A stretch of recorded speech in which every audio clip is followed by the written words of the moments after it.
Welcome to the magical. No, no. Welcome. Hey, it's me.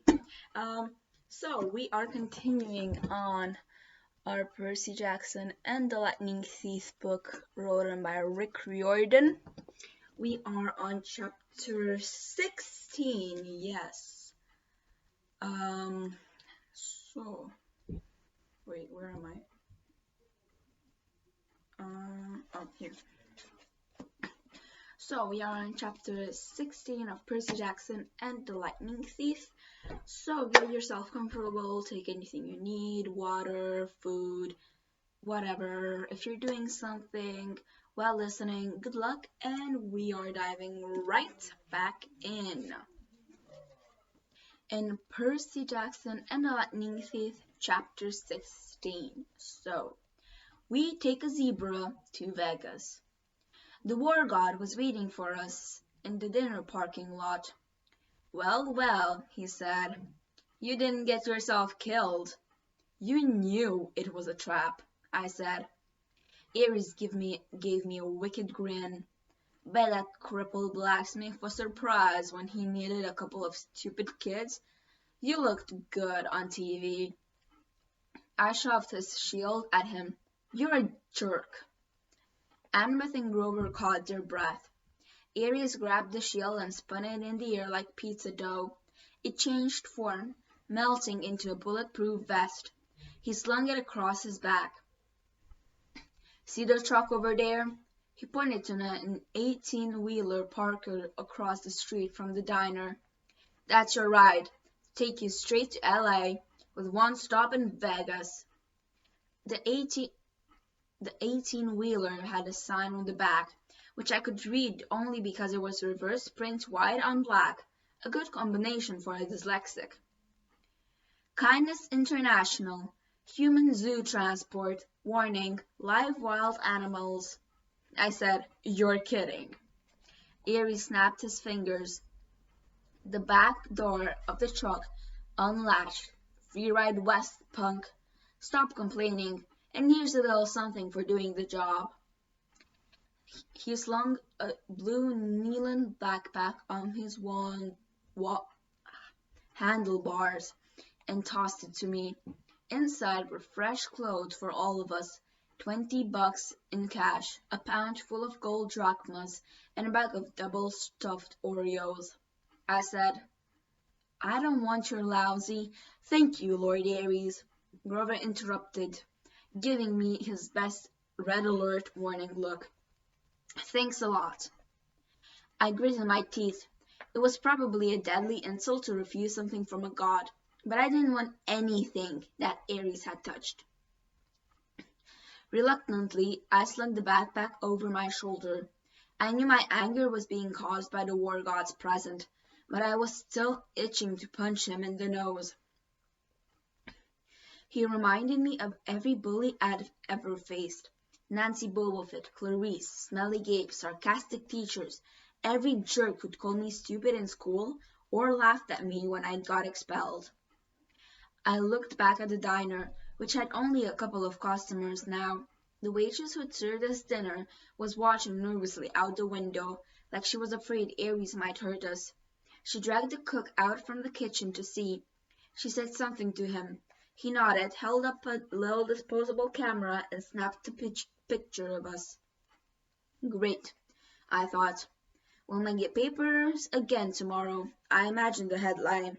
12-year-old outlaw beats up defenseless spiker. You owe me one more thing, I told Ares, trying to keep my voice from shaking. You promised me information about my mother. You sure you can handle the news? He kick-started his motorcycle. She's not dead. The ground seemed to spin beneath me. What do you mean? I mean she was taken away from the Minotaur before she could die. She was turned into a shower of gold, right? That's metamorphosis, not death. She's being kept. Kept? Why? You need to study war, punk. Hostages. You take somebody to control somebody else. Nobody's controlling me. He laughed. Oh yeah? See you around, kid. I balled up my fist. You're pretty smug, Lord Ares, for a guy who runs from Cupid statues. Behind his sunglasses, fire glowed. I felt a hot wind in my hair. We'll meet again, Percy Jackson. Next time you're in a fight, watch your back. He revived his Harley, then roared off down Delancey Street. Annabeth said, "That was not smart, Percy." "I don't care." "You don't want a god as your enemy, especially not that god." "Hey guys," Grover said, "I hate to interrupt, but—" He pointed towards the diner. At the cash register, the last two customers were paying their bill, two men in identical black coveralls, with a white logo on their backs that matched the one on the Kindness International truck. "If we're taking the Zoo Express," Grover said, "we need to hurry." We ran across the street and climbed in the back of the big lorry, closing the doors behind us. The first thing that hit me was the smell. It was like the world's biggest pan of kitty litter. The trailer was dark inside until I uncapped Anaklusmos. The blade cast a faint bronze light over a very sad scene. Sitting in a row of filthy metal cages were three of the most pathetic zoo animals I'd ever beheld. A zebra, a male albino lion, and some weird antelope thing I didn't know the name for. Someone had thrown the lion a sack of turnips, which he obviously didn't want to eat. The zebra and the antelopes had each got a polystyrene tray of hamburger meat. The zebra's mane was matted with chewing gum, like somebody had been spitting on it their spare time. The antelope had a stupid silver birthday balloon tied to one of his horns that read, "Over the hill."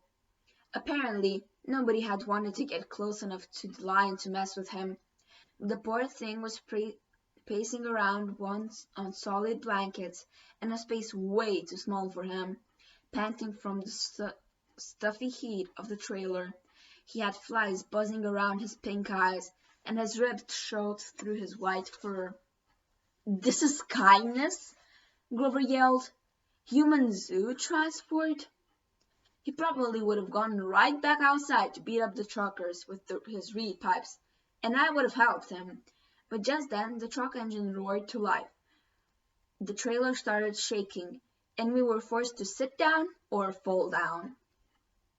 We huddled in the corner on some mildewed feed sacks, trying to ignore the smell and the heat and the flies. Grover talked to the animals in a seer of goat bleats, but they just stared at him sadly.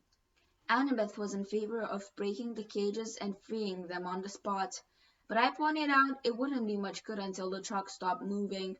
Besides, I had a feeling we might look a lot better to the lion than those turnips. I found a water jug and refilled their bowls, then used Anaklusmos to drag the mismatched food out of their cages. I gave the meat to the lion and the turnips to the zebra and the antelope. Grover calmed the antelope down, while Annabeth used her knife to cut the balloon off his horn. She wanted to cut the gum off the zebra's mane too, but we decided that would be too risky with the truck bumping around. We told Grover to promise the animals we'd help them more in the morning. Then we settled in for the night. Grover curled up on a turnip sack. Annabeth opened our bag of double-stuffed Oreos and nibbled on one half-heartedly. I tried to cheer myself up by concentrating on the fact that we were halfway to Los Angeles, halfway to our destination. It was only June 14th. The solstice wasn't until the 21st. We could make it in plenty of time. Okay. Sorry, Percy, but, don't jinx it. Everybody knows what happens when you jinx something. Just please. On the other hand, I had no idea what to expect next. The gods kept toying with me. At least Hephaestus had the density to be honest about it. He'd put up cameras and advertised me as entertainment. But even when the cameras weren't rolling, I had a feeling my quest was being watched. I was a source of amusement for the gods. Hey, Annabeth said. I'm sorry for freaking out back there at sorry. I'm sorry for freaking out back at the water park, Percy. That's okay. It's just... She shuddered. Spiders. Because of the Arachne story, I guessed. She got turned into a spider for challenging your mom to a weaving contest, right? Annabeth nodded. Arachne's children have been taking revenge on the children of Athena ever since. If there's a spider within a mile of me, it'll find me. I hate the creepy little things. Anyway, I owe you. We're a team, remember? I said. Besides, Grover did the fancy flying. I thought he was asleep, but he mumbled from the corner. I was pretty amazing, wasn't I? Annabeth and I laughed. She pulled apart an Oreo, handed me half. And the iris message. Did Luke really say nothing? I munched my cookie and thought about how to answer. The conversation via Rainbow had bothered me all evening. Luke said you and he go way back. He also said Grover wouldn't fail this time. Nobody would turn into a pine tree. In the dim bronze light of the sword blade, it was hard to read their expression. Grover let out a mournful bray. I should have told you the truth from the beginning. His voice trembled. I thought if you knew what a failure I was, you wouldn't want me along. You were the satyr who tried to rescue Thalia, the daughter of Zeus. He nodded glumly. And the other two half-bloods, Thalia befriended, the ones who got safely to camp. I looked at Annabeth. That was you and Luke, wasn't it? She put down her Oreo, uneaten. Like you said, Percy, a 7-year-old half-blood wouldn't have made it very far alone. Athena guided me towards help. Thalia was 12, Luke was 14. They'd both run away from home, like me. They were happy to take me with them. They were amazing monster fighters, even without training. We traveled north from Virginia, without any real plans, fending off monsters from about 2 weeks before Grover found us. I was supposed to escort Thalia to camp, he said, sniffling. Only Thalia. I had the strict orders from Chiron. Don't do anything that would slow down the rescue. We knew Hades was after her, see? But I couldn't just leave Luke and Annabeth by themselves. I thought I could lead all 3 of them to safety. It was my fault the kindly ones caught up with us. I froze. I got scared on the way back to camp and took some wrong turns. If I'd just been a little quicker. Stop it, Annabeth said. No one blamed you. Thalia didn't blame you either. She sacrificed herself to save us, he said miserably. Her death was my fault. The Council of Golven Elders said so. Because you wouldn't leave 2 other half-bloods behind? I said, that's not fair. Percy's right, Annabeth said. I wouldn't be here today if it weren't for you, Grover. Neither would Luke. We don't care anything what the council said. Grover kept sniffling in the dark. It's just my luck. I'm the lamest satyr ever, and I find the 2 most powerful half-bloods of the century, Thalia and Percy. You're not lame, Annabeth insisted. You've got more courage than any satyr I've ever met. Name one other who would dare go to the underworld. I bet Percy is really glad you're here right now. She kicked me in the shin. Yeah, I said, which I would have done even without the kick. It's not luck that you found Thalia and me, Grover. You've got the biggest heart of any satyr ever. You're a natural searcher. That's why you'll be the one who finds Pan. I heard a deep, satisfied sigh. I waited for Grover to say something, but his breath only got heavier. When the sound turned to snoring, I realized he'd fallen asleep. How does he do that? I marveled. I don't know, Annabeth said, but that was a really nice thing you told him. I meant it. We rode in silence for a few miles, bumping around on the feed sacks. The zebra munched a turnip. The lion licked the last of the hamburger meat off his lips and looked at me hopefully. Annabeth rubbed her necklace like she was thinking deep strategic thoughts. "The pine tree bead," I said. "Is that from your first year?" She looked. She hadn't realized what she was doing. "Yeah," she said.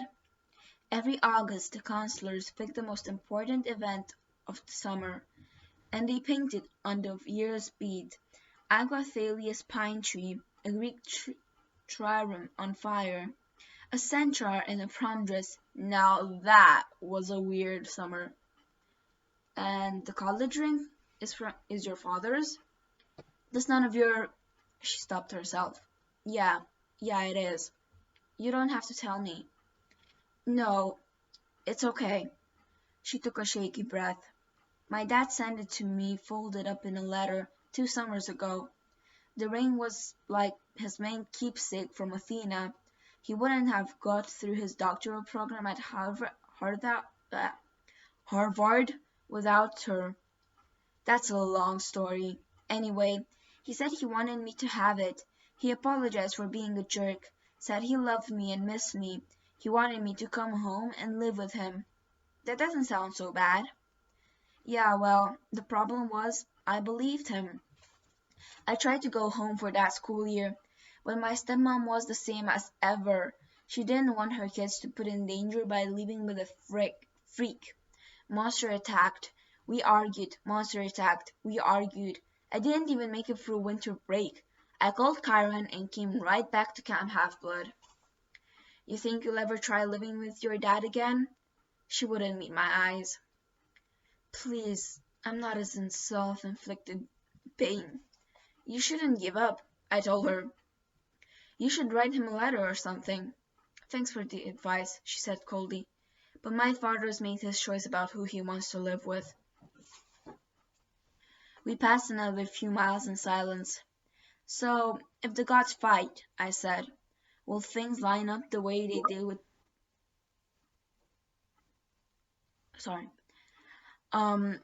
with the Trojan War?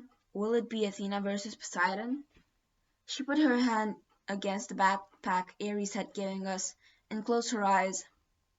"I don't know what my mom would do.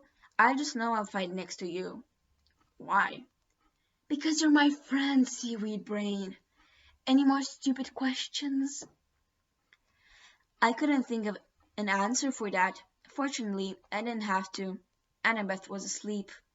I had trouble falling for her example, with Grover snoring and an albino lion staring hungrily at me, but eventually I closed my eyes.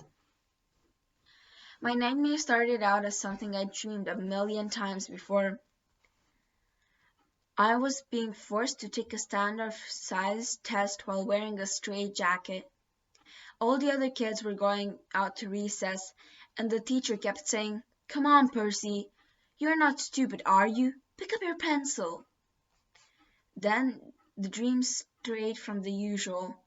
I looked over at the next desk and saw a girl sitting there, also wearing a straitjacket.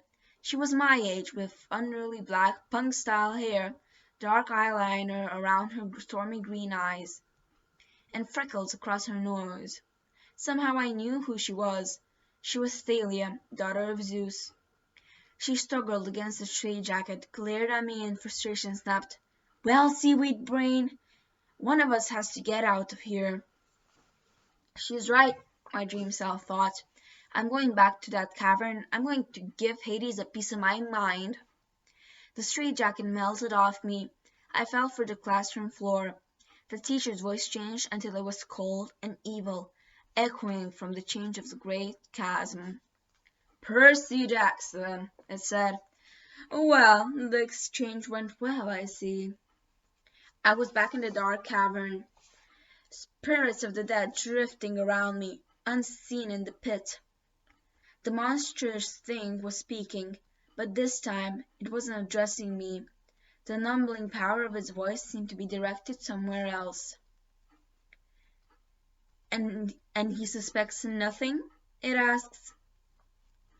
Another voice, one I almost recognized, answered at my shoulder. Nothing, my lord. He is as ignorant as the rest.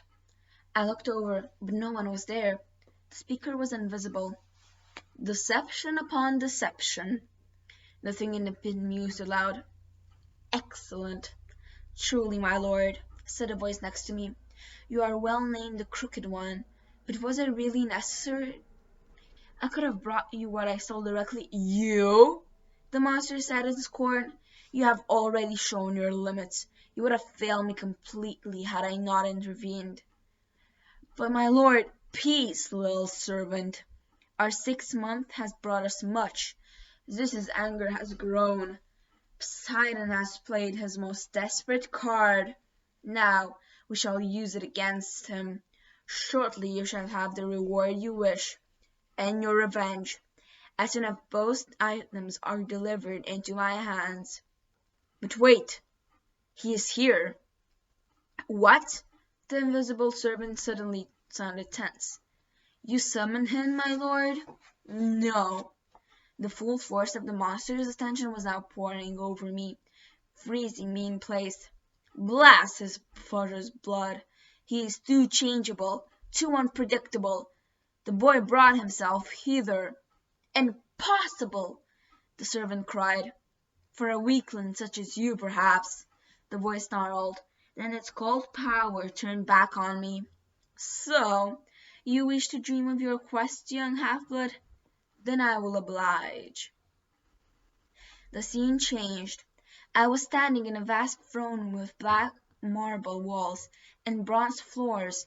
The empty horrid throne was made from human bones, fused together. Standing at the foot of the dais was my was my mother, frozen in shimmering golden light, her arms outstretched. I tried to step towards her, but my legs wouldn't move. I reached for her, only to realize that my hands were withering to bones. Grinning skeletons in Greek armor crowded all around me, draping me with silk robes, wreathing my head with laurels that smoked with poison, burning into my sculpt. The evil voice began to laugh. Hail the conquering hero! I woke with a start. Grover was shaking my shoulders. The truck stopped. He said, We think they're coming to check on the animals. Hide, Annabeth hissed. She had it easy. She just put on her magic cap and disappeared. Grover and I had to dive behind feed sacks, and I hope he looked like turnips. The trailer doors cracked open. Sunlight and heat poured in. Man, one of the truckers said, weaving his hand in front of his ugly nose. I wish I had hold appliances.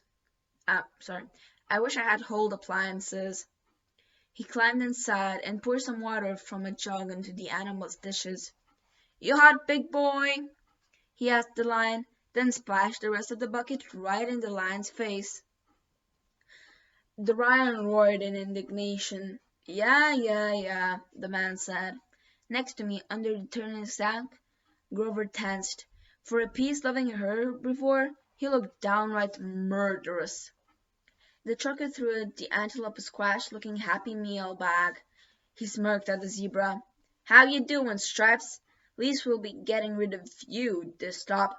You like magic shows? You're gonna love this one. They're gonna saw you in half.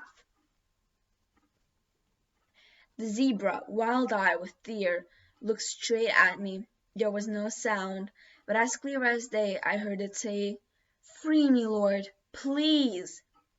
I was too stunned to react. There was a loud knock, knock, knock on the side of the trailer. The trucker inside with us yelled, What do you want, Eddie? A voice outside, it must have been Eddie's, shouted back, Maurice, what'd you say? What are you banging for? Knock, knock, knock. Outside, Eddie yelled, What banging? Our guy, Maurice, rolled his eyes and went back inside, cursing at Eddie for being an idiot. A second later, Annabeth appeared next to me. She must have done the banging to get Maurice out of the trailer. She said, "This transfer business can't be legal." "No kidding," Grover said. He paused, as if listening. "The Lion says these guys are animal smugglers." "That's right," the zebra's voice said in my mind. "We've got to free them," Grover said. He and Annabeth both looked at me, waiting for my lead. I'd heard the zebra talk, but not the lion. Why? Maybe it was another learning disability? I could only understand zebras? Then I thought, horses. What had Annabeth said about Poseidon creating horses? Was a zebra close enough to a horse? Was that why I could understand it? The zebra said, "Open my cage, Lord, please. I'll be fine after that." Outside, Eddie and Maurice were still yelling at each other, but I knew they'd be coming inside to torment the animals again any minute. I'd grabbed the riptide and slashed the lock off the zebra's cage. The zebra burst out. I turned to me and bowed. "Thank you, Lord." Grover held up his hand and said something to the zebra in goat talk, like a blessing. Just as Maurice was poking his head back inside to check out the noise, the zebra leaped over him and into the street. There was yelling and screaming and cars honking. We rushed to the doors of the trailer in time to see the zebra galloping down a wide boulevard lined with the hotels and casinos and neon signs. We just released a zebra in Las Vegas. Maurice and Eddie ran after him, with a few policemen running after them shouting, "Hey, you need a permit for that." "Now would be a good time to leave," Annabeth said.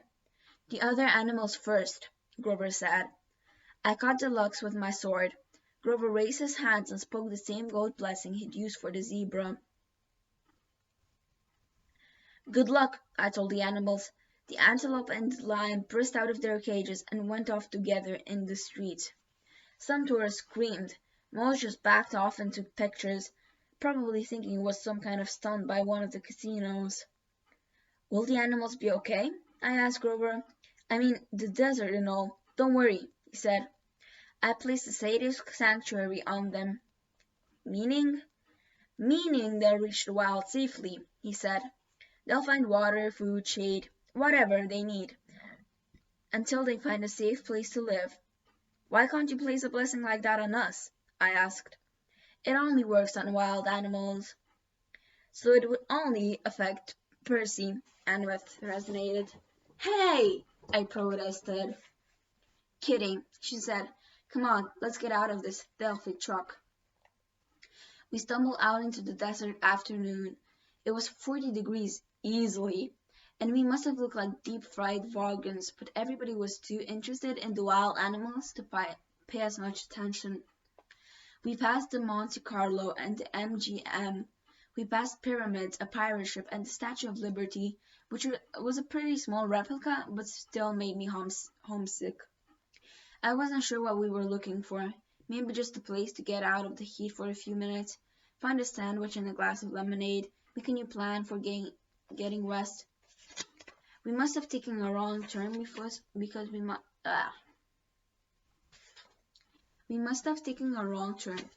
we found ourselves at a dead end, standing in front of the Lotus Hotel and Casino. The entrance was a huge neon flower, the petal lighting up and blinking. No one was going in or out, but the glittering chrome doors were open, spilling out air conditioning that smelled like flower.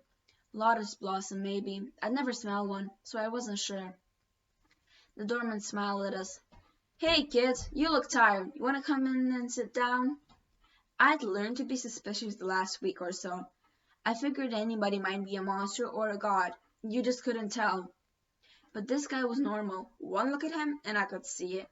Besides, I was so relieved to hear somebody who sounded sympathetic that I nodded and said we'd love to come in. Inside, we took one look around and Grover said, "Whoa." The whole lobby was a giant game room, and I'm not talking about cheesy old Pac-Man games or slot machines.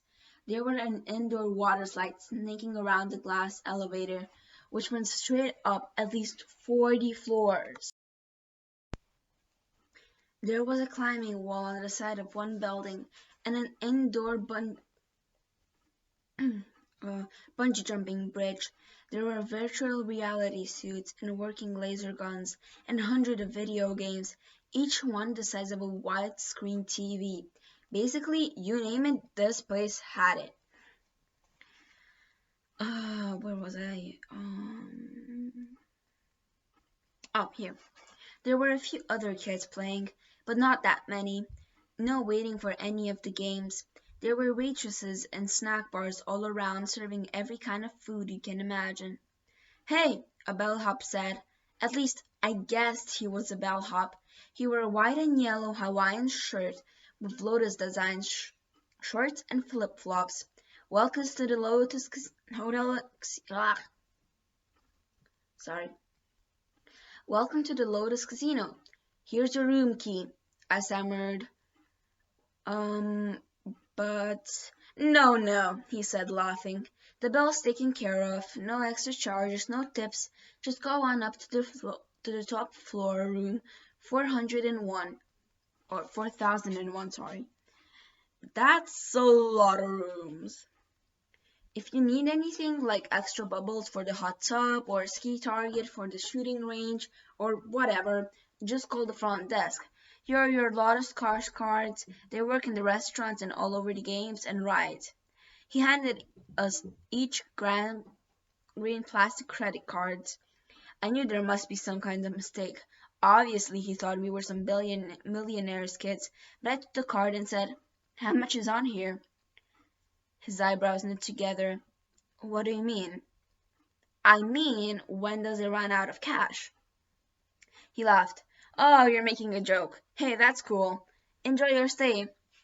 We took the elevator upstairs and checked out our room. It was a suite with 3 separate bedrooms and a bar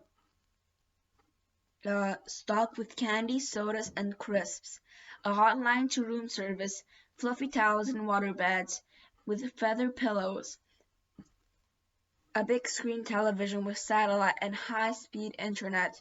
The balcony had its own hot tub, and sure enough, there was a skeet shooting machine and a shotgun, so you could launch clay pigeons right out over the Las Vegas skyline and plunk them with your gun. I didn't see how that could be legal, but I thought it was pretty cool. The view over the strip and the desert was amazing, though I doubted we'd ever have time to look at the view with a room like this. Oh goodness, Annabeth said. This place is absolutely sweet, Grover said. Absolutely sweet. There were clothes in the closet, and they fitted me. I frowned, thinking that this was a little strange. I threw Aries' backpack in the trash can. Wouldn't need that anymore. When we left, I could just charge a new one at the hotel store. I took a shower, which felt awesome after a week of grimy travel. I changed clothes, ate a bag of crisps, drank 3 Cokes, and came out feeling better than I had in a long time. In the back of my mind, some small problem kept nagging me. I'd had a dream or something. I needed to talk to my friends, but I was sure it could wait. I came out of the bedroom and found that Annabeth and Grover had also shown and changed clothes. Grover was eating crisps to his heart's content, while Annabeth cranked up the National Geographic channel. All those stations, I told her. And you turn on the National Geographics? Are you insane? It's interesting. I feel good, Grover said. I love this place. Without his even realizing it, the wing sprouted out of his shoes and lifted him off the ground, then back down again. So what now? Annabeth asked. Sleep? Grover and I looked at each other and grinned. We both held up our green plastic Lotus cards. Playtime, I said. I couldn't remember the last time I had so much fun. I came from a relatively poor family. Our idea of a splurge was eating out at Burger King and retaining a video. A 5-star Vegas hotel? Forget it. I bungee jumped the lobby 5 or 6 times. did the water slide, snowboarded the artificial ski slope, and played virtual reality laser tag and FBI sharpshooter. I saw Grover a few times, going from going from game to game. He really liked the reverse hunter thing, where the deer got out and shot the red necklace. I saw Annabeth playing trivia games and other Brainiac stuff. They had this huge 3D sim game where you build your own city and you could actually see the holographic building rise on the display board. I didn't think much of it, but Annabeth loved it. I'm not sure when I first realized something was wrong.